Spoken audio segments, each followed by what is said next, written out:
Hi, it's me again with Corel tips and tricks. To get this effect of the darkness in the blend, it's a pretty easy step. Let's just move this out of the way. I'm going to take a 2-point line, holding down the control button, and then I'm going to make that line thicker, and I'm going to make it black. And then I'm going to hit F12 on the keyboard, and I'm going to give it round end caps.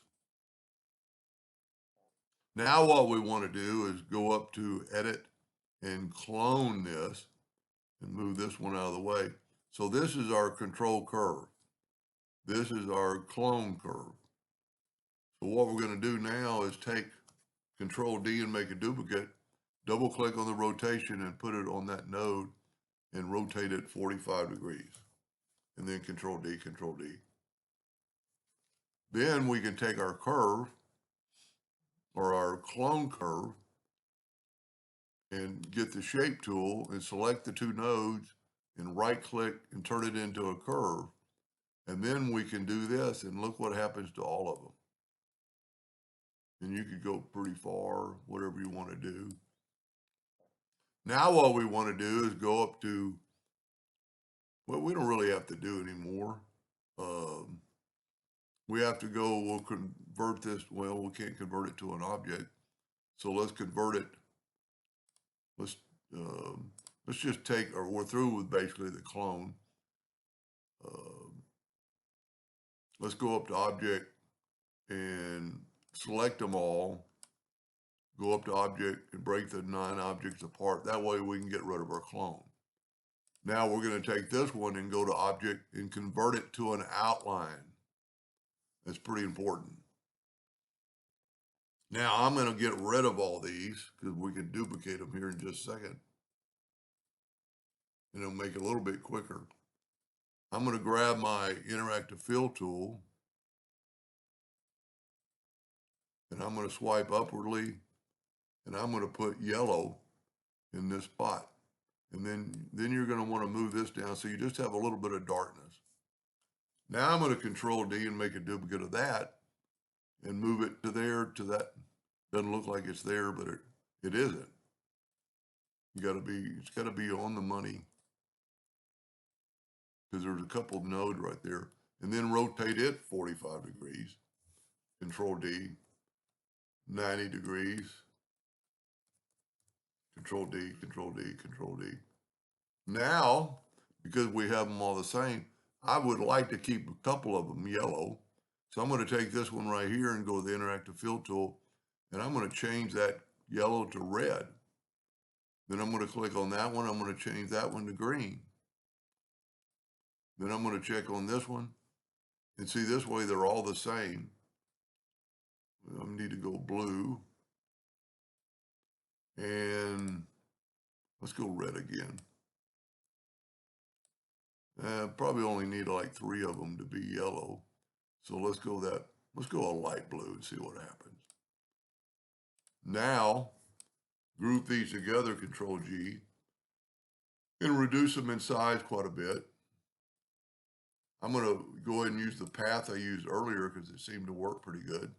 It's actually a little bit big. Let's make it a little bit smaller. And I'm going to take my object and I'm going to make a duplicate. I'm going to move it over, but I'm going to rotate it 90 degrees. Then I'm going to take both these, and this is going to give our blend a little twist. I'm going to go to Effects and Blend, and I'm going to blend 499 times, which is the most you can blend. Then I'm going to see how it's got that twist. Now I'm going to go blend a new path, put it on the path, and then I'm going to blend along full path. And that's what you get. You get that black dark pattern underneath there. And you could make, the other ones all different colors. And see, it's a big blend. So I think $4.99 is, maybe it's $9.99. we can blend.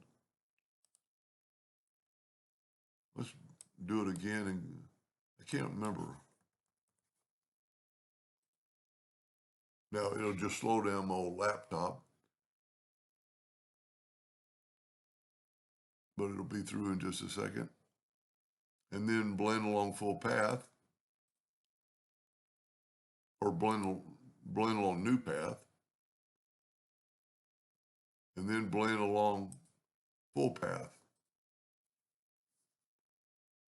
And then you really need to take that line away.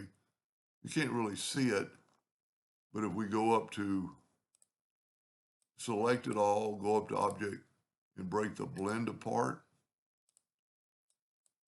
sometimes it's hard to find that line, but you can take this first one, move it out of the way.